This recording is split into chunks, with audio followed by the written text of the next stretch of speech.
Shalom, banyak pendeta Romo karena bingung menjelaskan Tritunggal, akhirnya mengapokripa, menipu umatnya demi bela doktrin Tritunggalnya. Sering kita dengar, pendeta-pendeta termasuk Bambang Norseno dan pendeta lainnya berkata, Tritunggal itu bukan bicara keberapaan Allah, tapi kebagaimanan Allah. Itu pernyataan yang menipu, menyesatkan umat, karena jika bicara kebagaimanan Allah, kenapa membedakan Bapa bukan Yesus bukan Roh Kudus? Kebagaimanan Allah itu oneness, keberapaan Allah itu tritheos. Ezra Souro, saking bingungnya doktrin Tritunggal, menyatakan jangan menjelaskan Tritunggal, jangan menganalogikan Tritunggal, karena pasti salah.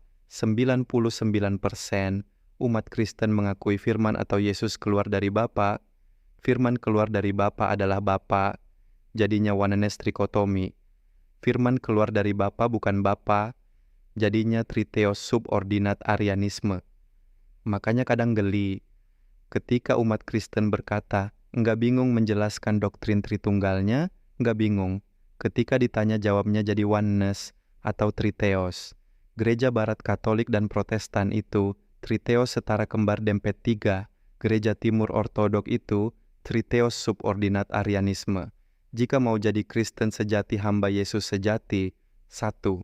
Jangan fanatik doktrin dan mensesat bidatkan yang berbeda doktrinnya, jelasin saja dan biarkan Roh Kudus yang meluruskan.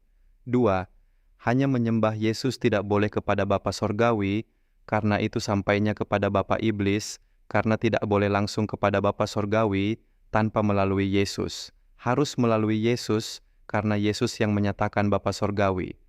Ketika kamu berdoa menyebut Bapa Sorgawi itu, menyebut Bapa Iblis, karena jelas harus melalui Yesus, apalagi memanggil Yahweh, Bapa Yahweh itu memanggil Bapa Yahweh lain, yaitu Iblis, karena bukan Yahudi.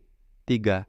Jangan menyembah Yesus patung, karena yang di patung itu, setan atau roh jahat yang mau disembah, yang masuk ke dalam patung, sehingga banyak patung Yesus bisa bergerak dan mengeluarkan air mata.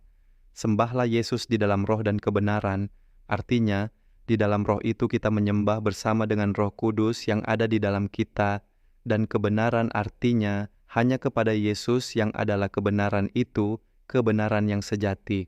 Pendeta Budi, bagaimana dengan oma saya yang telah meninggal, apakah selamat ke sorga? Oma saya percaya dan menerima Yesus sebagai Tuhan dan Juru Selamatnya, tapi oma menolak Tritunggal dan tahunya hanya Yesus. Pendeta Budi hamba doktrin langsung pucat mukanya dan tidak bisa menjawab, karena pendeta Budi hamba doktrin selalu menyatakan jika tidak Tritunggal, itu bukan Kristen sesat bidat masuk neraka. Yang benar oma masuk sorga, pendeta Budinya masuk neraka. Jelas Tuhannya doktrin bukan Yesus, yang artinya di neraka itu banyak para pengajar, pendeta Romo. Karena jelas satu kaki malaikat, satu kaki iblis, salah ngajar jadi antek iblis.